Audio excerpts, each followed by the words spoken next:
Anusri Diva dari kelas 2023B. Kali ini saya akan membahas tentang teori feminisme pada sebuah teori sastra. Berikut pembahasannya. Oke, jadi kritik sastra feminis adalah salah satu kritik sastra yang berusaha mendeskripsikan dan mengkaji pengalaman perempuan dalam berbagai karya sastra, terutama dalam novel.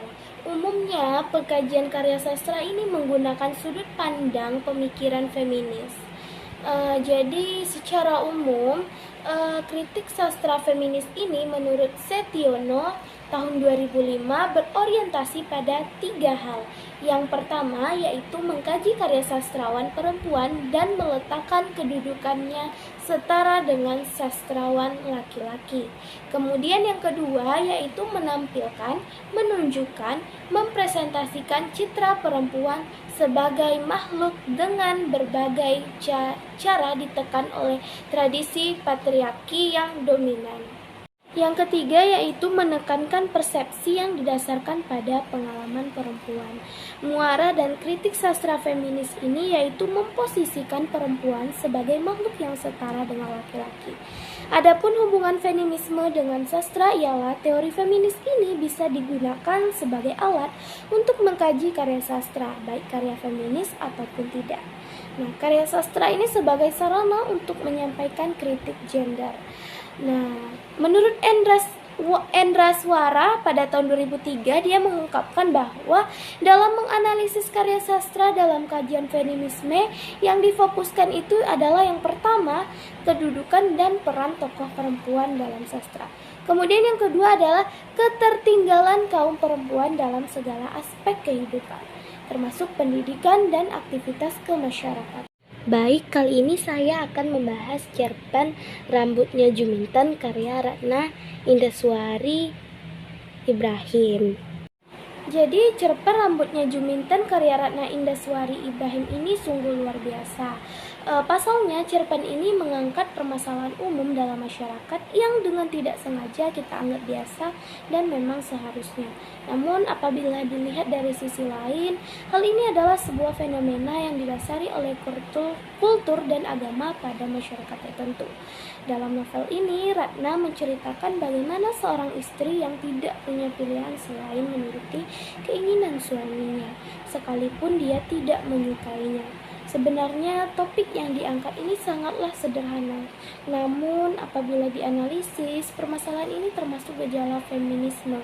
Semua dapat terlihat dari struktur alur cerpen yang menggambarkan setiap peristiwa itu diukur dari perbedaan genre seperti lenyapnya keinginan Juminten untuk memotong rambutnya. Dan setelah rambutnya panjang, indah, serta disukai banyak orang dengan alasan cemburu, suaminya bernama Panuwun menyuruh Juminten memotong rambutnya.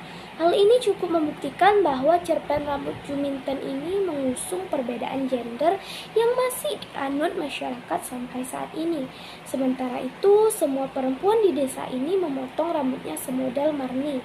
Juminten yang tidak juga tahan terhadap aroma minyak rambut itu ingin memotong rambutnya pendek semodel Marni, seperti dalam kutipan novel berikut ini.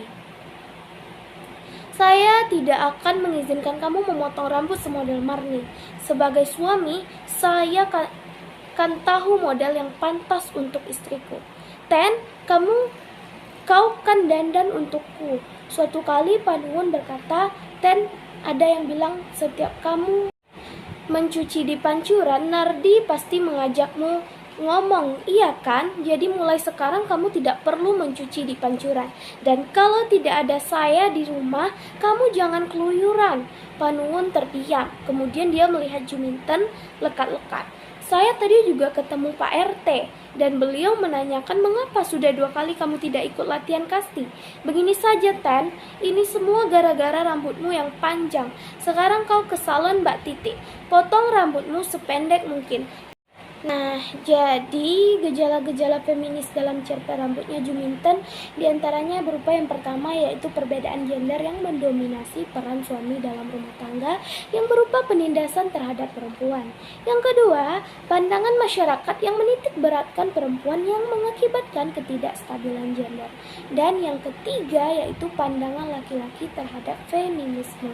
Dalam cerpen yang berjudul Rambutnya Juminten, karya Ratna Indaswari Ibrahim memunculkan masalah yang biasa ditemui di masyarakat, yaitu perbedaan gender yang selalu menjadi dinding pembatas.